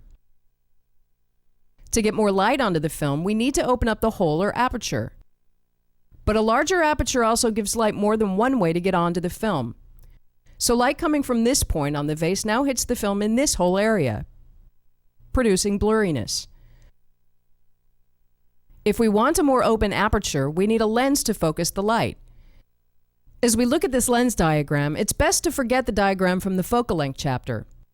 Lenses aren't really constructed this way, so any diagram is an analogy, and even though they look similar, we're examining different functions. Light from any point in the scene radiates in all directions, but since we're only interested in the light that hits the lens, we can see it as a cone. This means that all light coming from a point on the vase hits all over the lens from top to bottom. Lenses have the ability to bend light, so as the rays pass through the lens, the cone shrinks again. Now floating in space somewhere behind the lens is a place where the rays reassemble, forming a single sharp point. If we don't stop the light, it continues, forming a new cone. This point of sharpness is where we'll place the film plane. Any point on the surface of the vase now contributes to a sharp upside-down image on the film, so the vase is in focus. But for light coming from in front of the vase, the cone shape is offset, and the light rays don't converge exactly on the film plane, but somewhere behind. When the cone intersects the film plane, the light rays are scattered instead of focused. This is called the circle of confusion because there's no telling where the light rays will land, except that it will be somewhere within this circle. Looking at light from the blue dot behind the vase, the point of focus is somewhere in front of the film, and the rays again end up scattered on the film plane. When we're focusing, we're effectively making small adjustments to the shape of the lens to make the light rays hit the film at the right point. Here we're now focused on the blue dot. But if we look at the light from the red dot, it's more out of focus than before. So the image is sharpest at the point of focus and then becomes increasingly blurry in either direction. If we bring focus back to the vase, the depth of field is the area around the focus point that's perceived to be in focus. In reality, the image is only in focus exactly at the focus point, but for the surrounding area, the circle of confusion is still small enough that we perceive it as sharp. However, because the lens is wide open, the depth of field is in this case so shallow that if we were shooting a character and he leaned 5 inches forwards, he would go out of focus. We expand the depth of field range by closing the aperture. Apertures are measured in f-stops, with an f1 being a wide open lens and an f32 being an almost closed lens. All cameras and all biological eyes have an aperture whose primary function is to control the amount of light that hits the film or optical nerves. If we walk from sunlight into a room, the room appears dark until the eye opens up the aperture or iris to let more light in. But as we close the aperture, we also shrink the cone and thereby the circle of confusion, which gives us a wider range of acceptable focus and therefore more depth of field.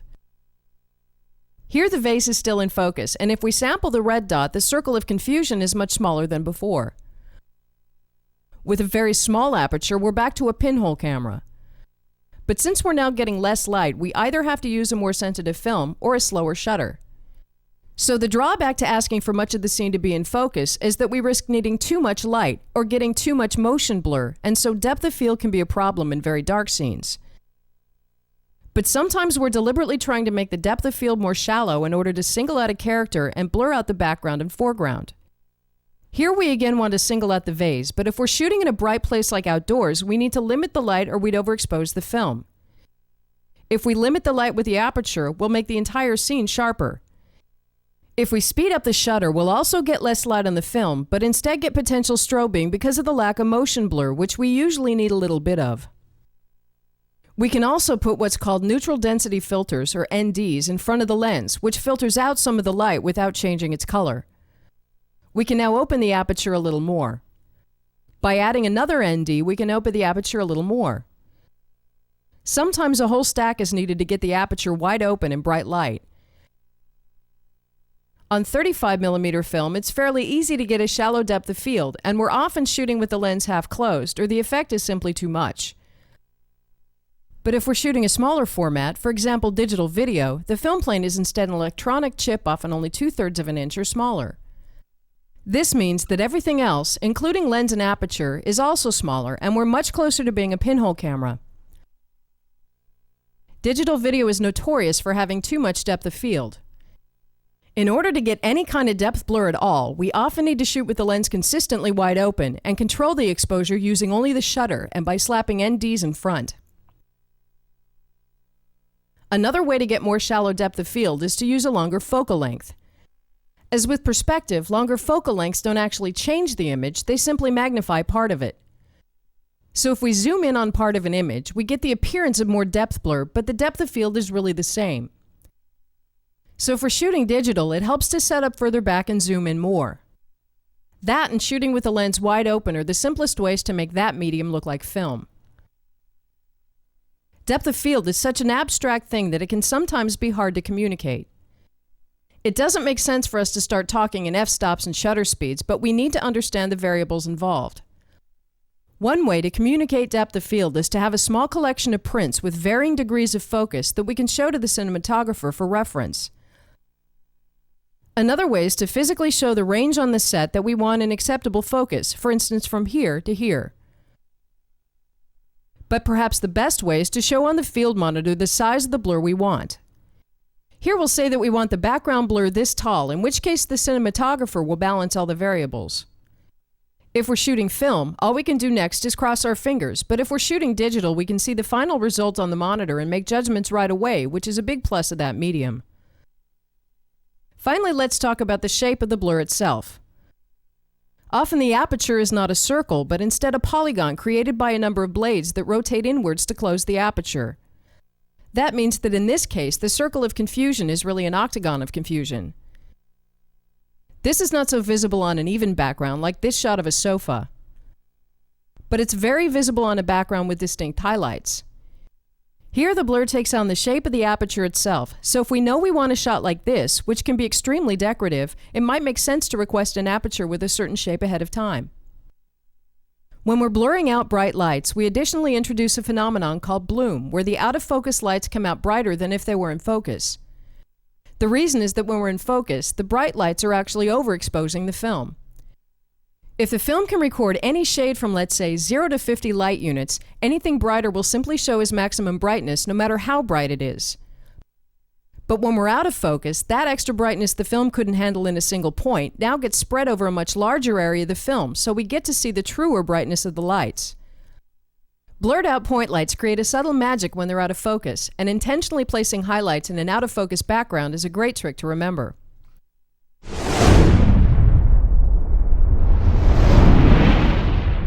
Choosing where to place focus is really very easy and can be done as one of the last decisions before shooting, which is why we've held it until now. Since we're in a 3D environment, the type of focus we'll use in this chapter is a rough computer simulation and not a real optical focus, but for making focus decisions it'll do fine. For static shots, we naturally want to keep the character who's the subject of the shot in focus. This is very straightforward when there's only one. With several characters as in this shot, a wide depth of field would keep both women in focus as long as we're focusing in the general area. So if we don't want the actors to worry about hitting marks precisely, a wide depth of field is more forgiving. But with a more narrow depth of field, we might not be able to keep them both completely sharp, as here where the blue woman is about to go out of focus. A common solution is to split the difference and place the focus plane somewhere between them. With more distance between the characters, we need to be more selective. In this two-shot, the characters are far enough apart and the depth of field narrow enough that we can only focus on one of them. Where we place focus essentially decides whose shot it is. So as the blue man talks, we'll rack focus to him. As the red man talks, we'll rack focus back to him. But the question is how much to rack focus back and forth. In this shot, we could conceivably rack focus on every line, which would bring a lot of attention to itself. Instead, two things are useful to know, one of which is that it works perfectly fine to have one character stay out of focus during most of the dialogue. Whoever we choose is then the character we're most identified with, even if it's not the closest character. The other thing is that we can then use focus to bring sudden emphasis to the other character. If we've been identified with a man throughout the dialogue, suddenly racking focus to the woman brings sudden emphasis and meaning to what's happening for her. Racking focus to add meaning is a useful way to look at it. With this shot on the man, the clock is an arbitrary foreground object, until we rack focus, showing that it has meaning. Racking focus combined with the character turning is an effective way to help throw the attention in and out of the scene. Here the woman turns to the man, which in itself is a shift, but the rack focus adds to it. As she turns away, we rack focus back out here, which again emphasizes the turn. In choosing how fast to rack focus, anything over a second is usually too slow. If we rack focus slowly, there will be a long period where both characters are out of focus, and since the move is too subtle to be detected, it can instead come across as a mistake. so it's usually an effect we want to bring attention to. But doing it very fast is maybe too much of a surprise. For most situations, a little less than a second is normally the best speed. For moving characters, we simply need to follow focus. Here we've measured 2 focus distances, and as the character walks, we try to match the speed so she'll stay sharp. It's usually pretty obvious how and when to rack focus, so let's go through some shots from the previous chapters in no particular order and make focus decisions.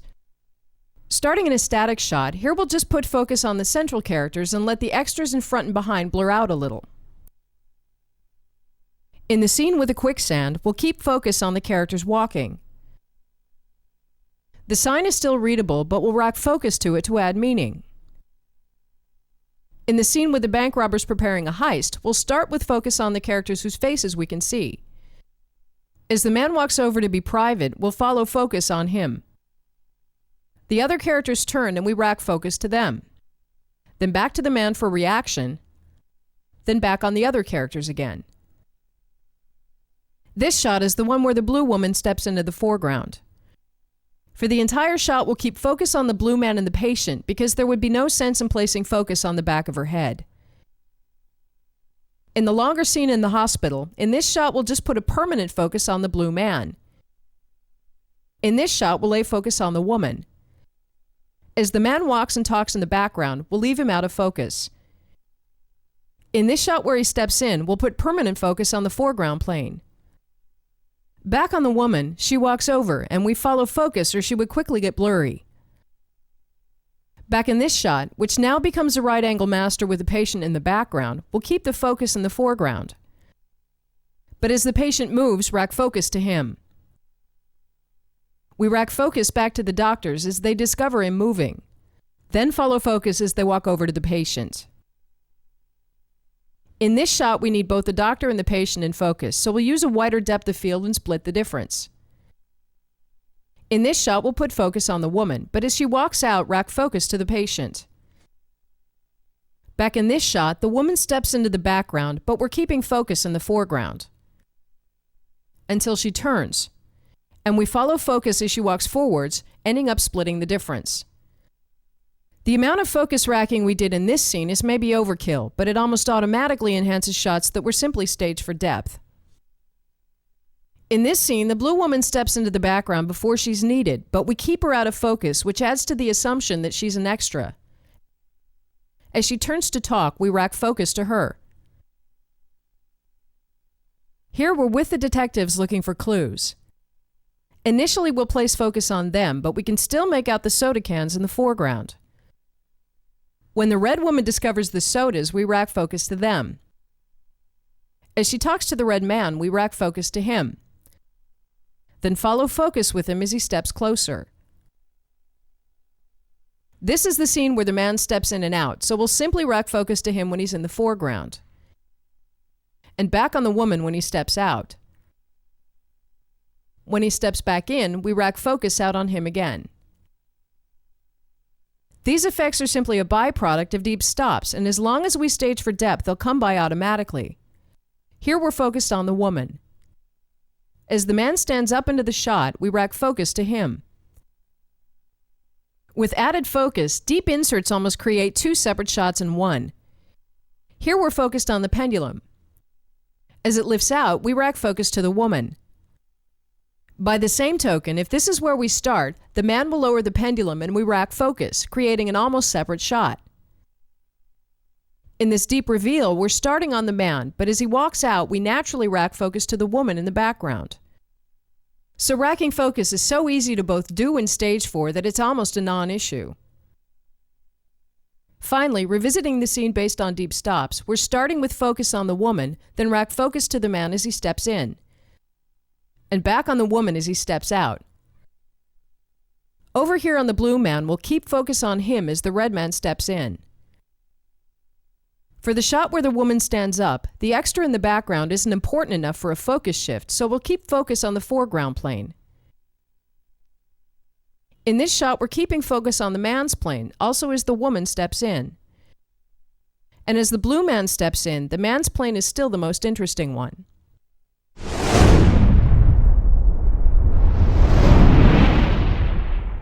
As a last topic on stationary blocking, let's look at using mirrors, hotspots, and shadows. Mirrors add a level of sophistication to the blocking, but it's very normal to forget to use them because they're a more indirect way of capturing a subject. Using mirrors is very straightforward, so the purpose of this chapter is not so much to learn new techniques, but to remember to use them. The most basic way to shoot a character with mirrors is to have her face away and capture her through the mirror. We're framing the shot for her reflection instead of for her, and one way to look at it is as an over-the-shoulder where both characters are the same one. A couple of things to notice about shooting through mirrors are, first of all, that it's much easier to work with the angle of the mirror to get the right framing than it is to change the camera position. Even the slightest adjustment to the mirror drastically changes the angle, so to get her higher in the frame, all we have to do is tip the mirror a bit forwards. Another thing is that using a longer focal length to compress the space and even out character sizes only has half the effect because the light has to travel twice the distance. So to even out the relationship in size between her and her reflection, we'll need to get further back and use a longer focal length than we normally would. And then maybe tweak the mirror again to perfect the framing. The main thing to look out for when placing cameras is to never shoot directly into a mirror for obvious reasons. We always need to shoot at an angle, so let's move over here. And again adjust the mirror slightly. But in this case, that's still not enough. A neat trick for getting the camera out of the way is pulling back, which quickly makes the camera disappear, and then zooming in to get the shot size back with the added benefit of compressing the space. Another thing to look out for is that having a mirror in the scene is effectively the same as having one more camera shooting in the other direction. Sets are usually not built 360 degrees unless it's absolutely necessary, so it's very possible to suddenly shoot off the set. This can either be fixed with better placement of mirrors, or by bringing in small sections of set just to cover the reflected area. And the same goes for mirrors facing upwards, revealing the ceiling and light fixtures, which is slightly harder to cover because the extra set pieces need to be suspended, but also block the lights. Mirrors become really interesting when the dialogue is happening through the mirror. This shot is basically set up as a deep staging shot, except through a mirror. This can be especially elegant if after dialogue like this, the woman turns. We frame for her and continue cutting between two internal reverses. Another way to bring in a character using a mirror is to have the mirror be a stand-in for him. Here we're getting a direct angle on the woman and an indirect angle on the man. Read and therefore stay interesting for longer. A different way to use reflections is with windows. The interesting thing about windows is that they can be reflective and transparent at the same time, so we can capture both the main character and some business happening in the reflection. Here we've put the woman behind a window, some other characters out in the yard, and of course angled the camera. This creates a very engaging composition with two distinct layers of meaning. In order to make this work properly, we need to use polarizers, which are camera filters that can turn the level of reflections up and down without changing much else. By adjusting the filter, we can almost remove a reflection, or bring it to maximum level, which gives a lot of freedom to create a composite in camera. Somewhere in between is usually about right. Besides that, using reflection simply creates richer framings with more to look at. And the table is part of the framing. Here we've made a top-heavy framing to include the reflections in the floor. Here the woman's reflection in the dark glass wall is again part of the framing, giving us more to look at. There are a number of other ways to use reflections which belong in different chapters, so let's hold here for now. Moving on to hotspots and shadows, what we'll do here is coordinate lighting and character movement so that characters stop in places that are purposefully bright or dark.